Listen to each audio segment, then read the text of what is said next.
한 가지 개념을 더 추가해야 되는데 그게 재귀 함수예요. 재귀 메서드. 재귀 메서드를 볼 겁니다. 재귀 함수.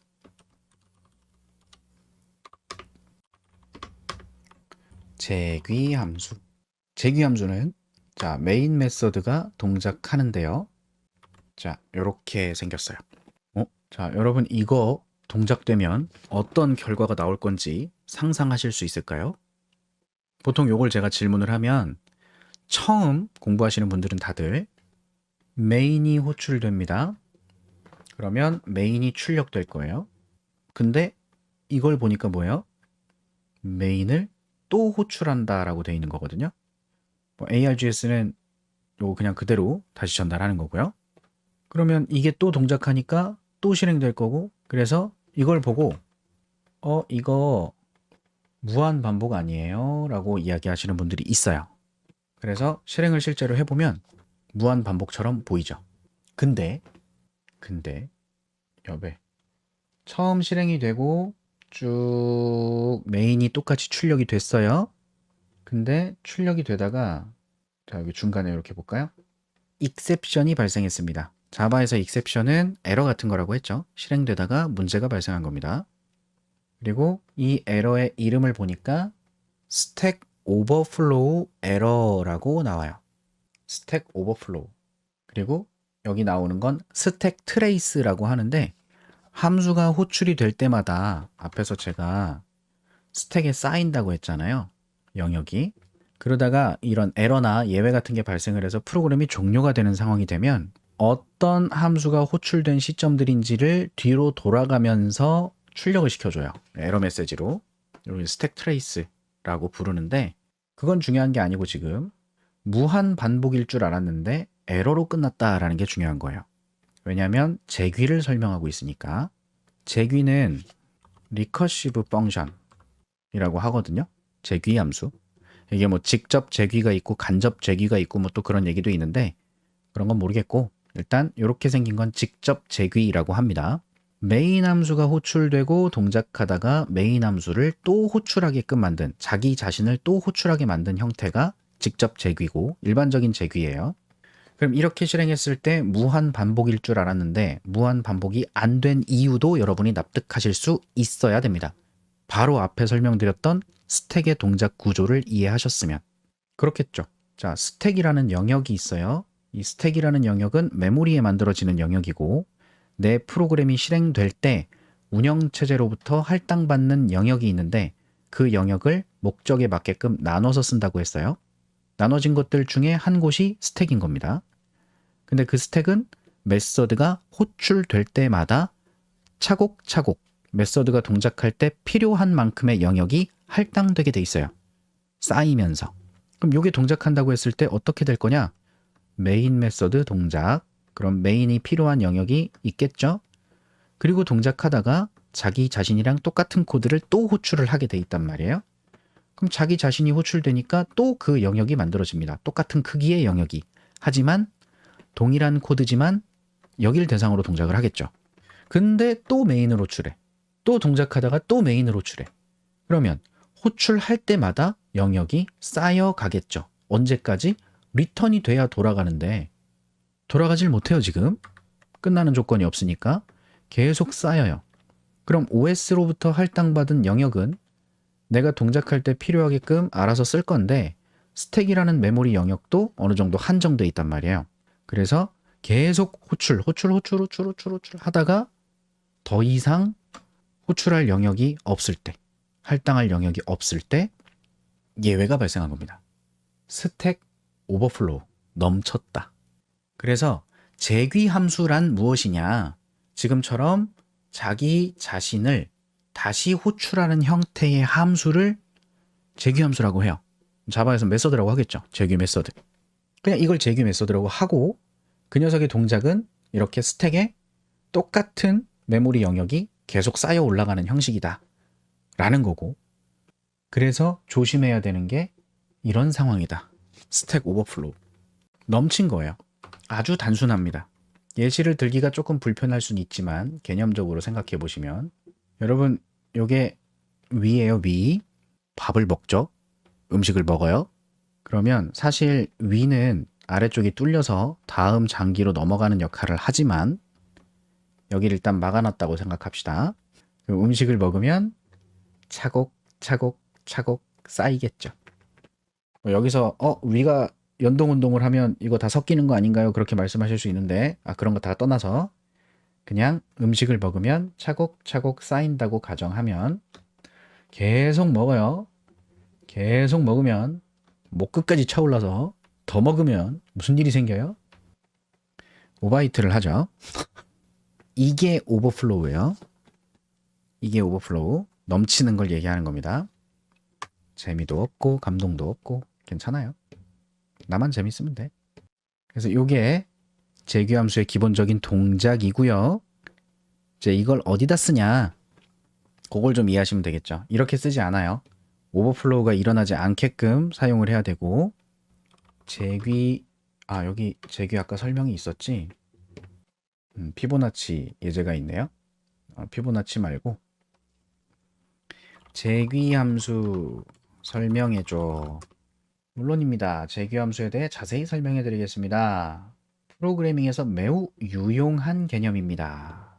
이게 밥 먹듯이 쓰는 건 아니고요. 필요할 때 활용하실 건데 또는 남이 만든 걸 보실 때 어떻게 돌아가는지 이해하시라고 설명드리는 거라서 지금 당장 이해를 못 하셔도 크게 문제는 없습니다. 얘는 문제를 분할 정복할 때 효과적이다 라고 합니다. 분할 정복. 나누어서 일을 처리하는 거죠. 자, 재기함수는 자기 자신을 호출해서 문제를 해결하는 함수다. 함수 내부에서 자기 자신을 호출하게끔. 그래서 구성 요소, 재기 호출을 멈추는 조건, 이게 필요해요. 이게 없으면 앞에서 보셨던 것처럼 오버플로우가 일어나는 겁니다. 작동 원리, 재기 함수는 호출할 때마다 앞에서 설명드렸던 함수가 동작할 때 필요한 영역을 스택에 계속 쌓아 올리는 거예요. 그래서 각각의 영역이 독립돼 있죠. 코드는 똑같지만 동일한 코드가 여러 영역에서 나누어서 처리되고 있다고 보시면 되겠죠.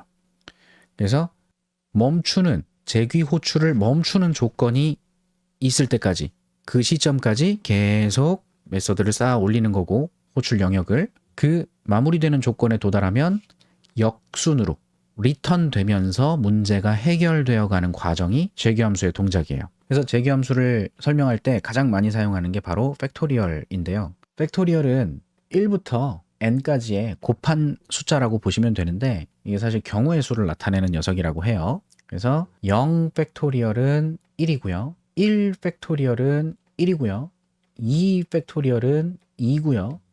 3 팩토리얼은 6이고요. 이렇게 됩니다. 이게 뭔 소리냐? 0이라는 경우의 수는 몇 개의 경우의 수를 갖냐? 하나 갖는다. 0이니까 하나. 1일 때는 뭐가 있다. 하나. 두 개가 있을 때 만들 수 있는 경우의 수 패턴. 그러니까 예를 들어 그런 거예요. 사과하고 배하고 있을 때 이걸 나열할 수 있는 패턴이 몇 개 나오냐? 사과, 배 아니면 배, 사과 이렇게 두 개 나오겠죠. 그럼 여기에 딸기까지 추가했을 때는 몇 개의 경우의 수가 나오냐? 6개의 경우의 수가 나온다. 뭐 이런 얘기입니다. 어쨌든 이게 팩토리얼이고 단순한데요. 그래서 보통은 form은 가지고 반복하면서 곱하기 해갖고 결과 내보내주면 되는 건데 이걸 재귀를 이용하는 형태로 코드를 짜는 거예요. 자, 요거 가져다가 그림으로 한번 그려볼게요. 자, 요거를 실행하면 5 팩토리얼은 120이다. 이렇게 나왔죠. 보시면 메인에서 팩토리얼을 호출하는데 5를 전달하고 있고 결과를 받게 만들어 놨죠. 팩토리얼을 호출했을 때 얘가 동작할 건데 5가 들어와서 동작을 해요. 이 조건에 매치가 되면 리턴합니다. 1을. 근데 이 조건에 매칭되지 않으면 리턴하는데요. 이걸 호출한 결과에 n을 곱해서 리턴하게 돼 있어요. 그리고 팩토리얼을 호출하는 거, 이게 재규 호출이죠? 내가 5를 받았으면 4를 넣어서 호출하는 거예요. 이제 좀 센스가 있으시거나 감이 좀 빠르신 분들은 오 하실 거고 감이 안 오시는 분들은 저건 또 뭐냐 이렇게 되실 건데 괜찮아요. 그림으로 그려보도록 하겠습니다. 스택을 놓고요. 자, 메인은 실행이 됐을 때 넘버라는 변수가 있겠죠. 거기 5가 들어있고요. 팩토리얼을 호출하게 되어 있습니다. 그러면 팩토리얼이 호출이 될 때 영역이 하나 만들어질 거고 요 팩토리얼 1번 호출이라고 하겠습니다. 여기에는 n이라는 변수가 있겠죠. 거기 뭐가 들어와요? 5가 들어오겠지. 자, 그리고 if n이 0이에요? 아니요. n이 1이에요? 아니요. 그래서 else. 여기서 팩토리얼을 또 호출하죠. 그럼 나중에 n이랑 곱해서 리턴할 거래요. n 곱하기 팩토리얼의 결과. 여기 얼마 집어넣어요? 4를 넣어서 호출하죠. 이 결과가 나중에 돌아갈 겁니다. 그럼 지금 요거 호출했으니까 한 번 더 영역이 쌓여서 두 번째가 될 거고요. 그럼 여기에 똑같은 코드가 동작하는 거니까 n 변수가 있는데 여기 들어오는 값이 4예요. n이 0인가요? 아니요. 1인가요? 아니요. 그래서 else 또 요 코드 동작하겠죠. 그럼 여기서도 n 곱하기 팩토리얼의 결과가 돌아갈 건데 3을 집어넣어서 호출하는 거고 이 녀석의 결과는 나중에 1로 돌아가겠죠. 그래서 또 호출이 되는 겁니다. 팩토리얼이 세 번째 호출되고 마찬가지 여기 들어오는 값이 3이고 곱하기 함수 호출해서 2를 넣고 결과가 1로 돌아갈 거예요. 그럼 계속 이렇게 가는 거죠. 언제까지? F4 호출 n은 2 이거 곱하기 또 함수 1을 넣어서 돌아온 결과 곱하기 한 개 돌아갈 거고 다시 한번 또 호출해서 펑션 팩토리얼 5 n이 1일 때 들어와서 자 이때는 이 코드가 동작될 때 n이 0입니까? 아니요. 그럼 1이에요? 네가 됐죠. 1이죠. 그러면 1을 리턴한대요. 1을 리턴하게 해놨어요. 그럼 1이 리턴되면 어디로 가요? 이거 호출했던 곳으로 가야 되죠. 호출했던 곳으로 가는 거니까 1이 된 거고. 그럼 이 영역은 사라졌어요. 그러면 2 곱하기 1이 동작을 해서 이 1은 2가 돌아가고요. 끝나요. 그 다음 그 2가 곱하기 3 해서 6이 돼서 돌아가고요. 또 4 곱하기 6을 해서 6, 4, 24가 돌아가고요. 그 24와 5가 곱해지면 120이 돌아가는 거죠. 호출, 호출, 호출, 호출, 호출, 끝, 리턴, 리턴, 리턴, 리턴, 리턴 해서 마무리되는 이게 재귀함수입니다. 제가 영상으로 올려놨던 자바 강의에 그 사랑은 돌아오는 거야 하면서 갔다가 돌아오는 이 부메랑이 갔다가 끝지점 갔다가 돌아오는 이 개념을 표현해서 설명을 드렸던 적이 있습니다. 그래서 이게 재귀함수의 동작이에요. 그러니까 메모리를 알아야 이게 납득이 되겠죠. 메모리 개념을 모르는 상태에서는 재귀함수를 활용하기가 불편하실 거고. 그래서 이런 개념이다 라고 재귀함수도 좀 감을 잡고 가시면 좋고요. 재귀함수는 그래서 연습하시기에 좋은 거는 자료 구조 공부하실 때 재귀함수를 써서 작업하기가 좋아요. 연습하기가. 그리고 재귀는 막 쓰는 거 아니고요.